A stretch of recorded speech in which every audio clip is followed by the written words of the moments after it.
many of the witch trials occurred during times of religious upheaval, fear of the unknown, and societal instability.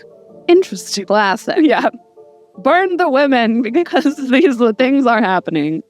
Welcome to the Scaries, brought to you by Razor Co. I'm Sky. And I'm Talitha. We are proudly broadcasting from Treaty 4 territory and the homeland of the Métis. In each episode, we tackle the alarming, inconceivable, questionable, shocking, and scary statistics relating to, impacting, and intervening with the lives of women and girls worldwide. You'll hear the scary truth, take away tools and tips, and learn about what you can do about it. The Scaries is an opportunity to raise awareness, share resources, and collectively use our power as women and supporters of women to make real change. We'd always like to know that the opinions and views shared on this episode are solely our own, so please take them with what you will, and note that the podcast is for entertainment purposes only. As straight, cisgender, white, able-bodied settler women, we are aware of the privilege that we have, and we want to use this platform to spread awareness about the scary reality that women from around the world face in different life situations. And why? Because sometimes nothing is scarier than being a woman.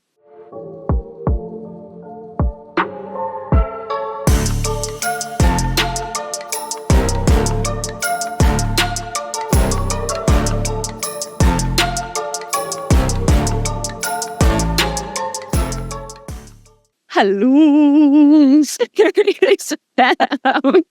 In true Scaries fashion, one of our favorite times of the year is soon upon us, and that is Halloween. Halloween!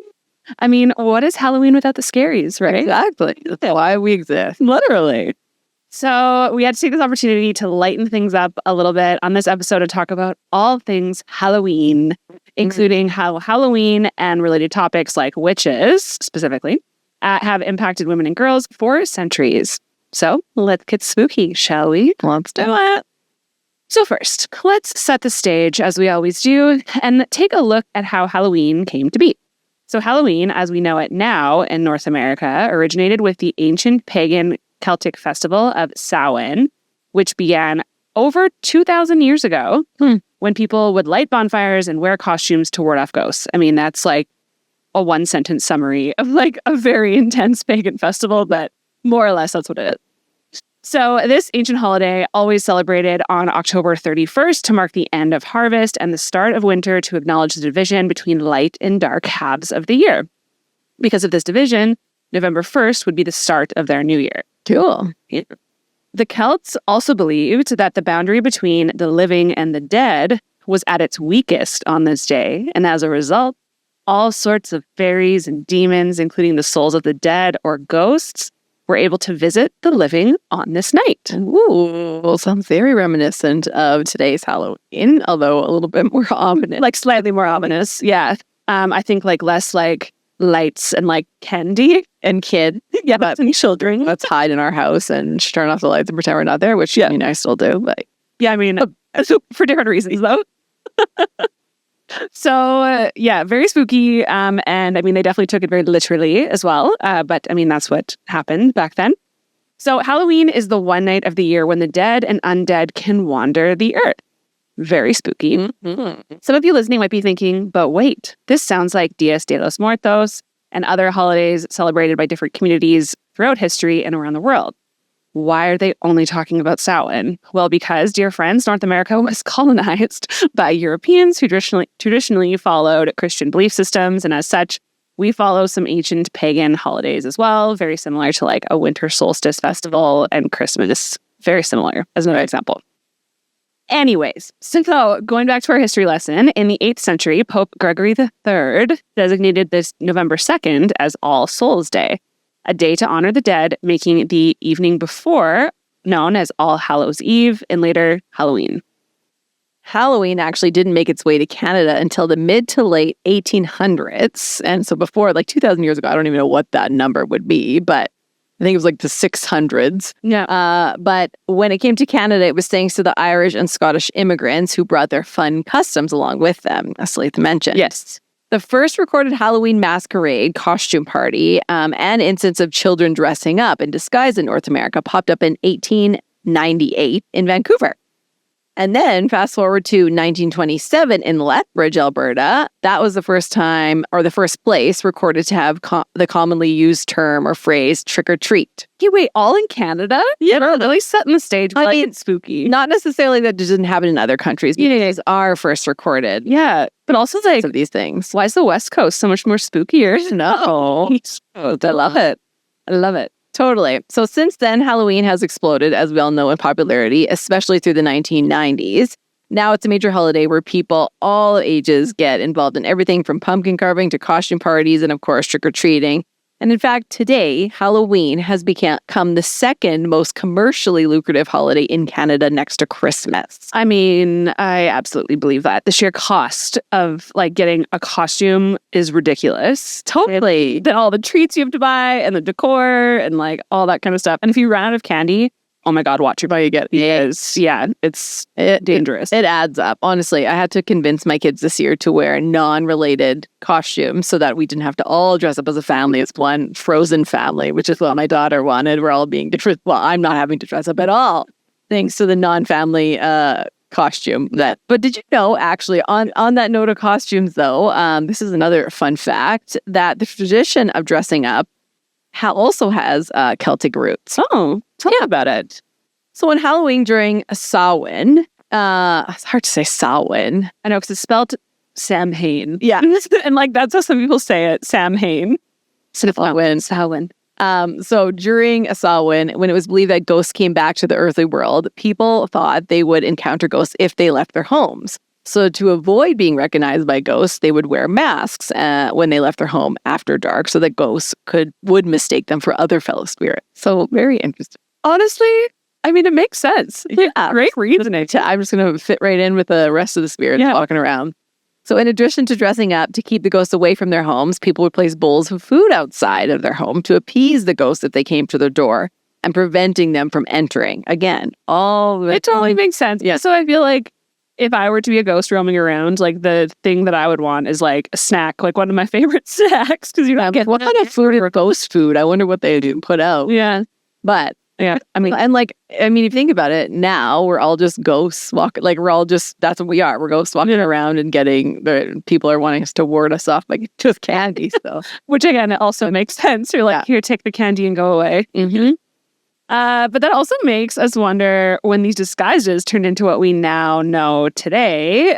We see more and more of today, which is all of these like really hyper-sexualized costume. Yes. I mean, it's really hard to find an adult costume specifically designed for women that isn't like sexy nurse or like sexy like farmer or like sexy anything. Like, I don't even, it's hard to find.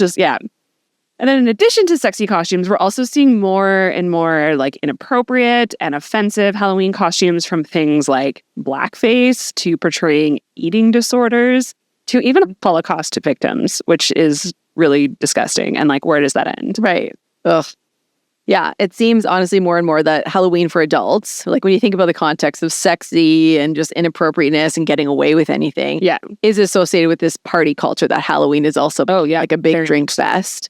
And it comes the idea that you need to dress sexy to meet your match that night, or you can get away with those offensive things because you want to be the center of attention or you want to draw attention so people see you. But it's okay because you're like just partying and under the influence. Yeah, had a couple drinks. Yeah, like honestly, though, when I think back on my favorite costumes, they weren't in my 20s and teens. No. They were totally when I was a kid. And I think my favorite for me was when me and a couple friends, I don't know, maybe it was grade like 6. I think I was stopped trick-or-treating around grade 7.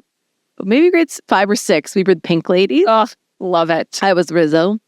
And it was amazing. And then another year, I think I was like maybe grade 4. This is always makes me laugh. We were the Blues Brothers. Which I love. I must have watched a movie because I don't even, But we were the Blues Brothers. And the best thing is that we got so many compliments from all the teachers and like so many parents who we went to the door because everyone's just like, they knew who we were. Yeah, so totally. Loved it. I love the Blues Brothers. That's such a good reference. Yeah. I was like, looking through photo albums the other day. I was like, what the heck? Where did this come from? Yeah, so random. I love that. Yeah. What was yours? So one year, my brother was a DJ when I was like younger. So one year I had this like gigantic, huge, like I made like a DJ set in front of me. So I had this like huge box and we had like all kinds of like like light up things like on the box. And yeah, it was like very high tech. Yeah. And then another year, which was actually like more recently, one of my favorite Halloween costumes and the one that I complimented on so much was because my son looks like my husband, obviously, as we all know. And so I dressed him up and me up like the husband. Oh, and then I remember that one. Surprised him and everyone loved that. Oh my God. So yeah, good. It was just funny. It was just like to have fun and not be... It's witty and thoughtful versus like inappropriate and sex-based. Well, and like offending somebody, like hurting somebody's feelings, man. Yeah. But really, whenever I think about Halloween costumes for women, the first thing that pops into mind, which is also evident theme in all popular Halloween movies in our era from when we grew up. And if you're watching this on YouTube, we are wearing witches' hats. But that is, of course, witches. Totally. I mean, you can't really find a Halloween movie that doesn't have a witch in it. No. Like, tell me the best ones, too. Maybe like horror movies, but there's probably a witch in there somewhere. Oh, yeah. And something in the background. I don't watch those, but I know that there's definitely one. It's for sure. Witch. And especially kids' movies, though. Yeah. Like, we're all about Halloween movies right now, and there's witches everywhere. So, yeah. And men are always wizards, right? It's always women that are witches. Even like in Harry Potter, right? Like, always women. And so there's very much a different connotation with a witch than a wizard. Oh, yeah. We'll get into that. But, so when we think about like why witches are always, they're so prominent and why are they aligned to Halloween? And why are they always the evil, villainous hags who can do you harm versus these wizards are just cool people who do magic? Like, why is that? The witches are like always sucking the lives out of children. Yeah. Well, allow me to enlighten you a little bit about this. So we're going to go back again a few centuries, few thousand years actually. After the Romans took over, the Catholics began converting the Celts. As they do. They like to just, take over all the religions. So as the two belief systems merged, the church believed witches, the healers and original ancient peoples looked to for wisdom and medicine, were actually doing the work of the devil. They believed that witches could turn into cats and other animals such as bats and spiders. In the 1400s, this witch hysteria spread across Europe and resulted in more than 100,000 women accused of witchcraft, with upwards of 50,000 being executed. Ugh. Most via hanging, but those killed during the Spanish Inquisition were burned at the stake. I can't even imagine. That sounds like the most terrifying, worst way to die ever. It brings on the term witch hunt to a whole new meaning. It's just horrifying. Oh. Yeah, and then in America, the witch scare culminated as the infamous Salem witch trials, which I think a lot of people are familiar with, that ended with mass hysteria and more killing of accused witches. And when you really dig into these witch hunts, the women and men, there were men who were burned or executed as witches during historical witch hunts were not by modern standards like actual witches. They weren't necessarily running around on a broomstick. Well, right, or proving to have magical power and doing all these magical things. Yes. The accusations and trials were typically based on superstition, fear, religious zealotry, and societal tensions rather than actual evidence of practicing witchcraft. Many of the witch trials occurred during times of religious upheaval, fear of the unknown, and societal instability. Interesting. Classic. Yeah. Burn the women because these things are happening. In Europe, this time was tied to the Protestant Reformation, the Catholic Counter-Reformation, and then the widespread fear of the devil, of course. And actually, the concept of witchcraft, quote unquote, was often used as a catch-all for any behavior that went against societal norms, especially in these times of crisis. So accusations could stem from anything like neighborly disputes to personal grudges or simply being, quote unquote, different in some way. There was often no consistent or real evidence of supernatural practices. So people were just...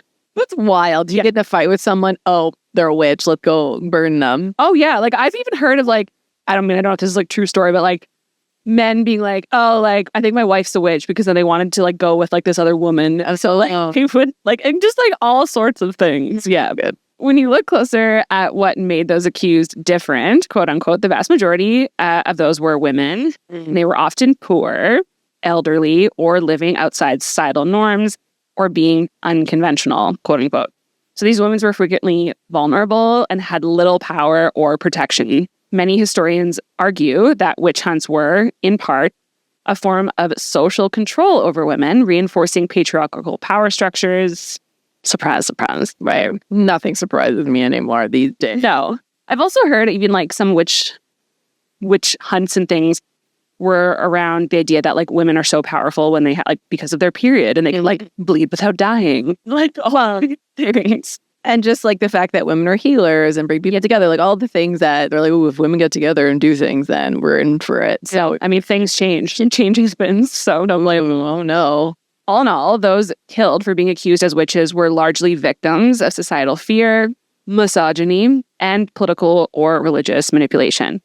So there you have it. The modern concept of a witch, quote unquote, that we know of today is far and away removed from the tragic reality faced by those accused during historical witch hunts.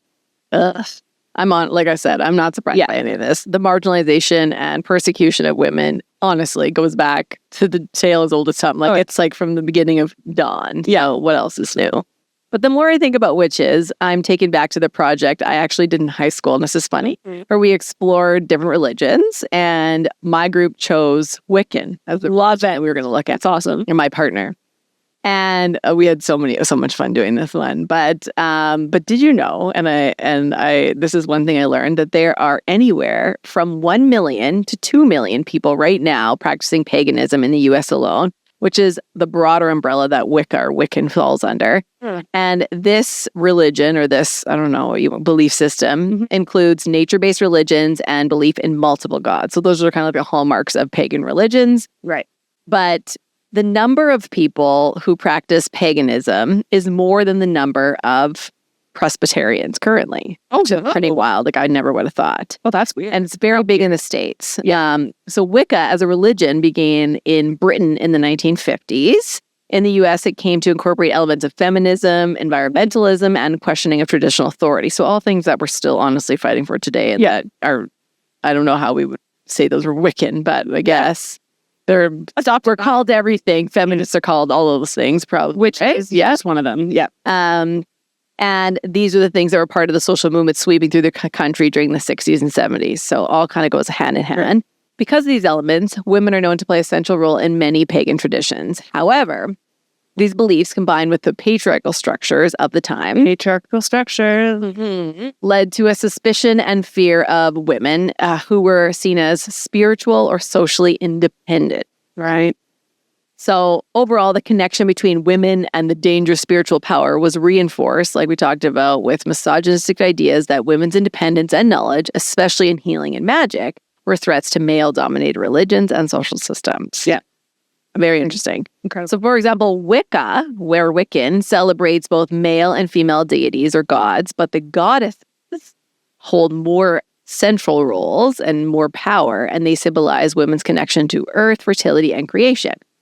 In recent decades, women have often found paganism, especially modern Wicca or other neo-pagan movements, empowering. I mean, and what I hear this does have empowering. Yeah. These traditions emphasize feminine divinity, the sacredness of nature, and the importance of women's autonomy, elements that resonate, like we said, with feminist ideals today. So, again, there's such like this scary, ominous, like Satanist idea that paganism like worships the devil, or that Wiccan does too, and that for that reason they're so bad, and but what I hear, I don't think so. Well, and remember when we talked to Laurie Campbell about in the matriarch episode, and like that was very much even pre-colonialism. Indigenous communities had these women at the center being like the medicine women, and they were the leaders. Yeah, were the leaders. Healers, the medicine women. Yeah, totally. But then it became a threat, and then it was like, oh no, you're like doing devil's work and whatever else. I mean, just one other way to colonize people. Right, exactly. Yeah. Yeah, it's all very interesting. So knowing all of this, witches should actually be portrayed as healing goddesses that we are, right? Not scary, mean hags that pop culture has made us out. I mean, I'm saying us, like we were like practicing Wiccans, but you know what I mean? And take down all the years of patriarchal ideals that have entrenched into societal norms. Anyways, I know what I'm going to be from probably every year on out. Yeah. A witch. Well, I have a nice hat now to do it too. So we covered some of the dark history for women surrounding Halloween and related beliefs, but we're also going to talk about we also talked about the reality of modern day Halloween on wallets, and then also on the differences of men and women. So kind of moving away from the historical piece of witches and just moving into some more modern day stats. We're going to close things off by sharing some of the scary statistics that came from a research study that looked at the major differences between Halloween costumes for men and women. So I know that we can just like anecdotally talk about it, but there was actually a research study done on this. So as we mentioned, things are marketed very differently for men and women. So this research study conducted in 2019 at Westchester State University, Westchester State, it's hard to say, examined over 1,600 costumes from major online Halloween superstores. Here are some of the key differences identified. So first, women's costumes rarely have masks. That's so true. When I think about it, I don't think I've ever worn a costume with a mask. Ever. No. I always you want to do your makeup and make you look like whatever it is, but never masked out once. No. I'm like, even trying to, not even as a kid. It's like maybe like a hat, but like not a full mask. Like it's like a little like eye thing. Right. Like maybe, or like something like that. Nope. Anyways. But this research study showed that only 1% of women's costumes included a mask compared with 35% of men's costumes. Mm-hmm. For children, 46% of boys' costumes came with a mask, but only 4% of girls' costumes had face covering. So why few masks for girls and women? The research said, we found that girls' and women's costumes provided less coverage and accentuated the wearer's own physical attractiveness as the character herself, rather than her costume character, so that she became the featured subject, or maybe object. Mm-hmm. It seemed that girls' costumes had to fulfill demands for feminine ornamental display. She must not simply be a princess, she must display herself as pretty in her princess costume. Yeah. So boys and men, by contrast, are more likely to portray different identities or roles while wearing a costume, and therefore a mask is more appropriate for them. Makes sense. Yes. But also, still, I'm like, wow, this is still a thing. Like, this is a recent study. This is insane. And I mean, if you're just like thinking about it, like, it's like, but you don't. Like, I never thought about it. Never would have. But like now. Yeah, but now I'm like, what? Yeah, that's so true. Reflecting back on it, yeah, it's wild. So the second thing they looked at were that men and women's costumes are described differently. Mm-hmm. So the websites use different language to sell to male and female customers. So this researcher describes that costumes marketed to girls and women consistently promise that she will look cute and sexy and pretty and all eyes will be on her. Whereas costumes marketed to boys typically promise that they will be strong and tough or scary and gross. Costumes marketed to men also promise that they will be funny with lines like, you will be the life of the party. Shocker. Because they need a costume. They have no personality in order to do it. Is that why? So then the third thing this research study looked at was that women's costumes show more skin and are tighter. Perhaps not surprisingly, 88% of women's costumes showed skin compared to only 16% of men's. For the younger set, 68% of girls' costumes showed skin compared to less than 1% of boys' costumes.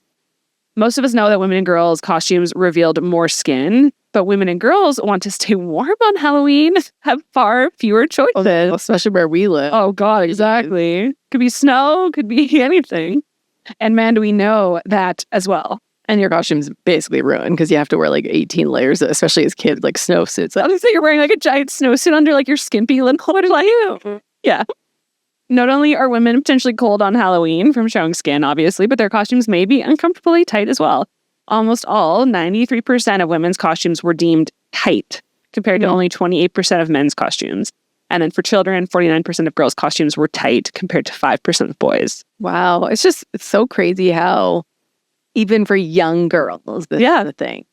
Like tight costumes. But actually, I believe it because I have a boy and a girl, and I bought their costumes, and my son's being a tiger with like a full-on fur suit that's not tight, and my daughter's being Elsa. So, I mean, that's not super tight still, right? Like, it's still like, even like, I mean, just the dress itself is like, you know, it's body conforming and whatever else. That's how the character is designed. Yeah. Oh, man. Very interesting. Yeah. The things you learn about Halloween. So what can we do as women, as parents, to rectify these differences and put a stop to the perpetuation of these social norms that sexualize and objectify women and girls? Yeah. So let's start with it. The first is tell costume companies, what you think. Actually, an American mom, Lynn Kramer, had the right idea when she recently posted an open letter to Party City on Facebook, and she criticized the company's lack of career-themed costumes for girls, which is actually smart because there's a lot of career-themed costumes for boys. Yes, police officer, firefighter. Yeah, like doctor. Lad get sexier, right? And I don't think Party City actually did anything about it. The next thing is to consider a do-it-yourself costume. And I love these. Like Talika said, her favorite was when she dressed up as her husband. Like, that's perfect. And funny and easy, right? You just go into their closet. So if you're not happy with the choices in the stores, and they're, honestly, let's be real, like bought costumes are usually junk unless you're going to spend a lot of money. Oh, it's true. Yeah. A homemade costume outfit is a great way to boycott and get creative. So, I mean, it's a crafting project. Nobody needs those 100% polyester suits anyway. You can come up with something fun and empowering. Yeah. You could also use Halloween costumes as a teaching moment. Mm-hmm. I know, a teaching moment, but there's a lot to learn about Halloween, whether it's what you're going to wear, but also like, you know, how you choose your candy, how you eat, how you check your candy, all of those things. Yeah. Lots of safety things to go into Halloween and teachable moments. But for costumes, help your children to think critically about the real messages behind the costumes that they're made. You know, especially if you have like a boy and a girl and, you know, different kids, you can ask them like, why do you think you had these options? Or when you're shopping for the costumes, bring that up and see what your kids have to say and use it as a teachable moment. I think even also like teachable moments of like, this is why we don't dress up as this. And like, this is why this is offensive. Yeah, exactly. Very smart. Yeah. Another one is encourage dressing up as a woman who's made positive changes in the world or notable woman throughout history. Again, teachable moments, but an option say, yeah, we don't have to be princesses. Like, here's some other amazing women that are real. Yeah. Did some really cool things. Yeah. So all in all, these are just some examples of how we can help build strong, resilient girls and, you know, empower ourselves as women, not just for a Halloween treat, but every day of the year. I love that. What a nice episode. That was short, sweet, perfect for Halloween. Yeah. So thank you for joining us today as we confronted the terrifying and spooky but real life statistics impacting women and girls. Please share this episode, rate and subscribe wherever you are listening. And stay tuned for more ways to make a positive impact. Together, we can make the world a little less scary for women and girls. And follow us on Instagram at RaiseHerCo and at Scaries.podcast and on TikTok at RaiseHerCo. And remember, change starts with awareness and action, which is what we're doing right here. So thank you for being a part of the Scaries community and making this world a little less scary for it to exist as a woman. Bye.